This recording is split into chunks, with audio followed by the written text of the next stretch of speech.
வக்ரதுண்ட மகாகாய சூரியகோடி சமப்பிரப அவிக்னம் குருமை தேவ சர்வகாரியேஷு சர்வதா. தென்னாட்டுடைய சிவனே போற்றி, என் நாட்டவர்க்கும் இறைவா போற்றி. அன்பர்களே, நண்பர்களே, இந்த புத்தம் புதிய காணொலியில் உங்கள் அத்துணை பேரையும் சந்திப்பதில் மிக்க மகிழ்ச்சி கொள்கிறேன்.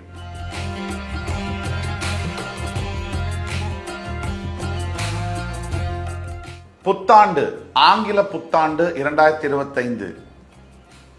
இந்த வெகுவாரியாக பேசப்படுகின்ற இந்த புத்தாண்டு நிகழ்ச்சியில் பல தொலைக்காட்சிகளிலும் உங்களை சந்திச்சிருக்கேன்.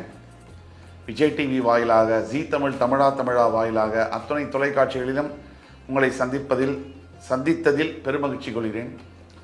இன்னைக்கு நம்ம பேச போகிறது இந்த புத்தாண்டு பலன்கள் வரிசையில் 3 முக்கிய பயிற்சிகள் இருக்கக்கூடிய இந்த புத்தாண்டில் ரொம்ப மிகப்பெரிய ஒரு முக்கியமான ஒரு புத்தாண்டாக பார்க்கப்படுகிறது. ஆங்கில புத்தாண்டு வகையிலேயே இந்த ஆண்டு மிகப்பெரிய ஒரு கிரக மாற்றங்கள்லாம் இருக்கு. அதனால ஒருவருடைய வாழ்க்கையில கூட நிறைய மாற்றங்கள் எதிர்பார்க்கப்படுகிறது. சிலருக்கு பல முன்னேற்றங்களையும், வெகு சிலருக்கு சில தடுமாற்றங்களையும் கொடுக்கக்கூடிய இந்த ஆண்டு எல்லா ஆண்டை விட சில வித்தியாசங்கள்ல ரொம்ப யூனிக்காகவும் ரொம்ப தனித்த தன்மையுடனும் இந்த ஆண்டு விலகுகிறது என்றால் அது மிகையல்ல. கிட்டத்தட்ட 30 வருஷத்துக்கு பிறகு சனீஸ்வர பகவான் தன்னுடைய முழு சுழற்சியை முடிக்கிறார். அதாவது அந்த ஒரு சர்க்கிள் மாதிரி.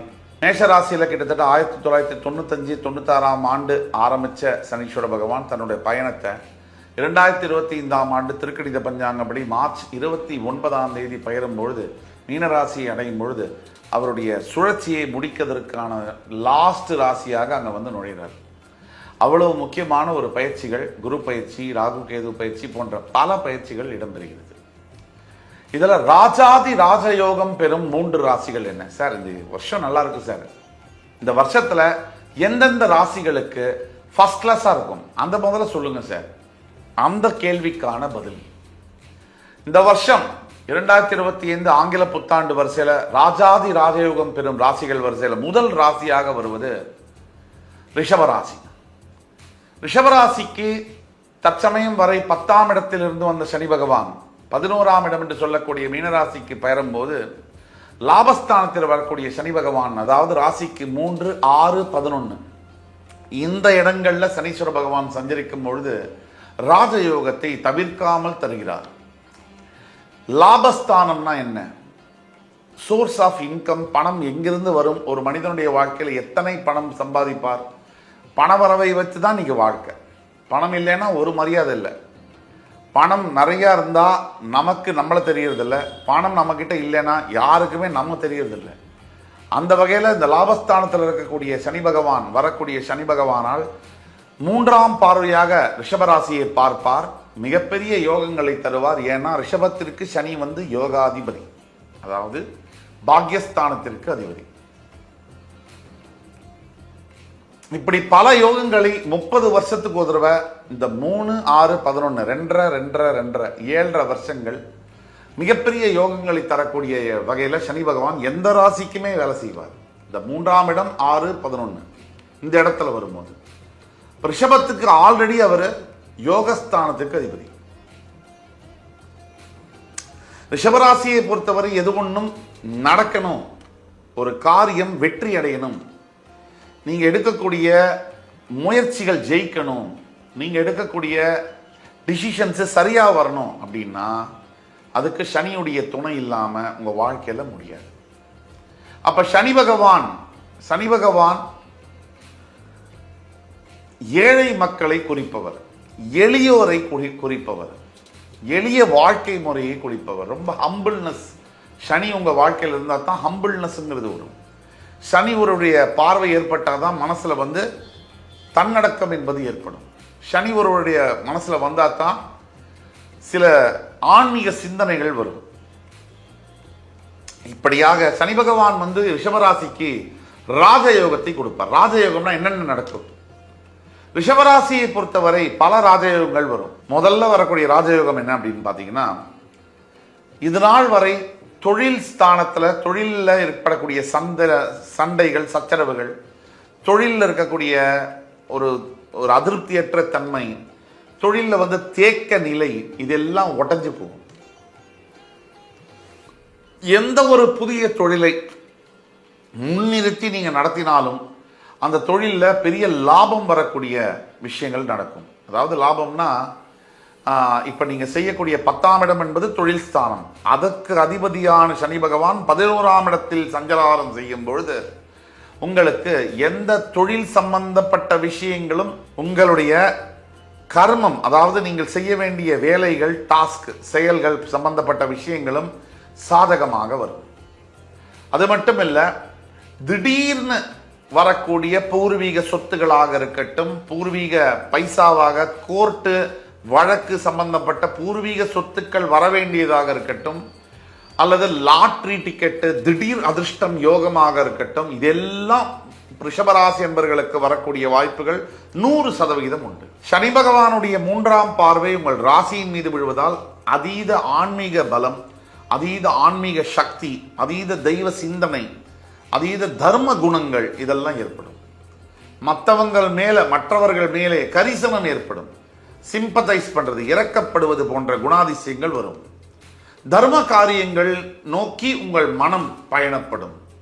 தர்மத்தை செய்யணும், தர்மம் செய்ய வேண்டும் என்ற எண்ணம் உருவாகும்.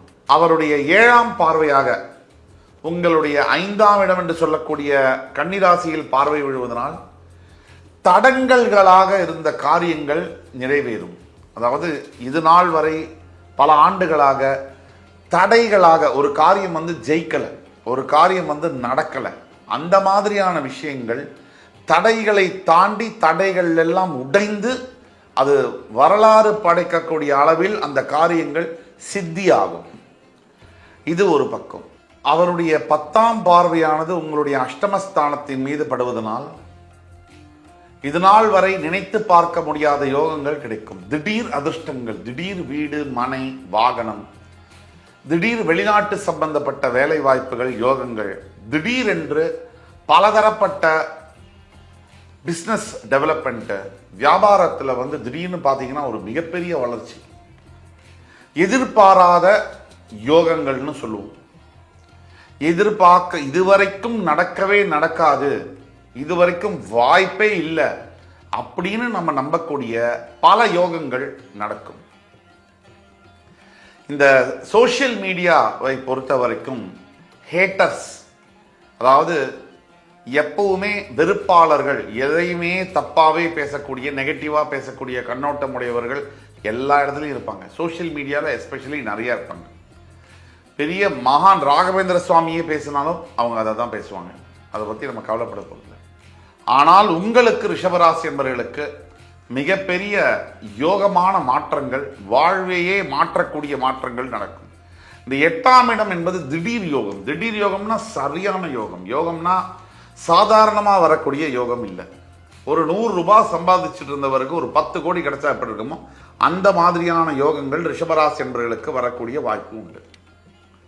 அதே மாதிரி சனீஸ்வர பகவானுடைய 10ஆம் பார்வை படக்கூடிய உங்கள் அஷ்டமஸ்தானத்தில் ஃபாரின்ல யார் யார் படிக்கணும், வேலை செய்யணும், எல்லாமே, கல்யாணம், செட்டில் ஆகணும், பாஸ்போர்ட், விசா எல்லாமே நடக்கும்.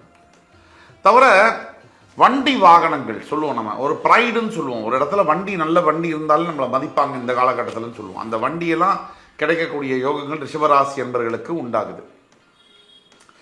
இதெல்லாத்துக்கும் மேலே ரிஷபராசிக்கு லாபஸ்தானத்தில் யோகாதிபதி வருவதனால் பிரிந்து போன உறவுகளை ஒன்றாக சேர்க்கக்கூடிய யோகம். இது அத்தனையும் இந்த 12 ராசியில முதலாவதாக வரக்கூடியது ராஜாதி ராஜயோகம் பெறக்கூடியது ரிஷபராசி. இதற்கு அடுத்தபடியாக அதுக்கு ஈக்குவலா, ரிஷபத்துக்கு ஈக்குவலா டிராவல் பண்ணக்கூடிய ராசி துலாம் ராசி. ஏன்னா துலாம் ராசிக்கு நான் ஏற்கனவே சொன்னேன், 3, 6, 11ஆம் இடங்களுக்கு சனீஸ்வர பகவான் ராசியின் 3, 6, 11ஆம் இடங்களுக்கு வரும்பொழுது மிகப்பெரிய யோகங்களை வழங்குகிறார். 30 வருஷத்துல மொத்தத்தில் சனி பகவான் இந்த 7.5 வருஷம் கடுமையான கஷ்டங்களை கொடுக்கிறார் 7.5 சனியின் மூலியமாக. அதாவது ராசியுடைய பின் வீடு, ராசியுடைய முன் வீடு, இந்த வீடுகளில் இருக்கும்போது 7.5 வருஷம் வாட்டி வதைக்கிறார் என்பதுதான் உண்மை. இன்னொரு 7.5 வருஷம் பயங்கரமான யோகங்களை தருவார். அது எந்த 7.5 வருஷம் அப்படின்னா ராசியுடைய 3, 6, 11 இந்த இடங்கள்ல வரும்போது 30 வருஷம்னு நான் எப்படி சொல்றோம் அப்படின்னா, ஒரு ராசியில 2.5 வருஷம் அப்படிங்கிற அடிப்படையில் 12 ராசிக்கு 30 வருஷம் ஆகுது. இந்த 30 வருஷத்துல 7.5 இயர்ஸ் வந்து வெறும் பிரச்சனைகள், கொடிய பிரச்சனைகளையும் 7.5 இயர்ஸ் நினைத்து பார்க்க முடியாத யோகங்களையும் தருவதுதான் சனீஸ்வரனுடைய இயல்பு. ஏன்னா அவர் தர்ம காரகன், தர்மத்தின் தலைவன் சனீஸ்வர பகவான்.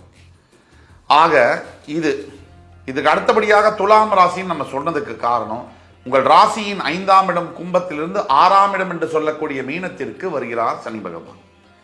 இப்போ ரிஷபத்துக்கு அது மட்டும் தானா? ஜென்ம குருவாக இருக்கக்கூடிய உங்களுடைய எதிரி குரு பகவான் அஷ்டமாதிபதி உங்கள் ராசியிலிருந்து விலகி உங்கள் ராசிக்கு 2ஆம் இடத்திற்கு செல்லுகிறார். இது ஒரு பெரிய ரிலீஃப். இதுதான் தான் ரிஷபத்துக்கு சூப்பரா இருக்குன்னு சொல்றோம். அதே மாதிரி உங்கள் ராசியின் 5ஆம் இடத்தில் இருந்து வந்த கேது பகவான், பூர்வ புண்ணியத்தில் இருந்து வந்த கேது பகவான் 4ஆம் இடத்திற்கு கேந்திரஸ்தானத்திற்கு வந்து வலுவடைகிறார் சிம்ம கேதுவாக. அதே மாதிரி உங்கள் ராசியின் 11ஆம் இடத்தில் இருந்து வந்த ராகு பகவான் 10ஆம் இடத்துல வரார். 10ஆம் இடத்துல ராகு இருக்கக்கூடியது யோகம்.